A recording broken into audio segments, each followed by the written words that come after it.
ఆత్మ నుండి తాజాగా ఓ ప్రోమో విడుదలయ్యింది. ఆ ప్రోమోను గాని మనం ఒకసారి చూసినట్లయితే బిగ్ బాస్ హౌస్‌లో వైల్డ్ కార్డ్ ఎంట్రీస్ అలానే ఓల్డ్ కంటెస్టెంట్స్ ఇద్దరి మధ్య రచ్చ అయితే మామూలుగా లేదు. హౌస్‌లో ఉన్న కంటెస్టెంట్స్ అందరూ కూడా నామినేషన్‌లో ఎలా రెచ్చిపోయారో మనం ప్రత్యేకంగా చెప్పుకోనవసరం లేదు.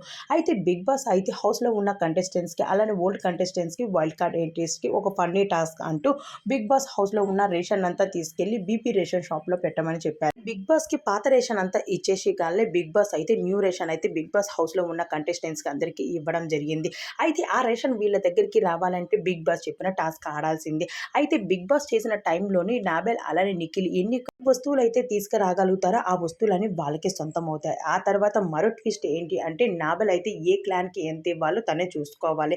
అయితే హౌస్‌లో ఉన్న కంటెస్టెంట్స్ అందరినీ పక్కన పెడితే నాబెల్, నిఖిల్ కూడా రిక్వెస్ట్ చేయడం జరుగుతుంది. బిగ్ బాస్ మాకు హౌస్‌లో సాల్ట్ ప్యాకెట్ అనేది లేదు. ఒక సాల్ట్ ప్యాకెట్ మాకు కావాలి అనడంతో బిగ్ బాస్ మరో ట్విస్ట్ పెట్టారు. అదేమిటి అంటే మీరిప్పుడు సాల్ట్ ప్యాకెట్ కావాలి అంటే నాకు రూ. 50,000 ఇవ్వాల్సింది. అదిని విన్నర్ ప్రైజ్ మనీ అంటూ చెప్పుకొచ్చేసారు. నాగమణికంట మాత్రం నేనే విన్నర్ అవుతే ఆ ప్రైజ్ మనీ నుంచి తీయడానికి నేను ఒప్పుకోను అంటూ ఒకవైపు నిఖిల్ మరోవైపు నాగమణికంట.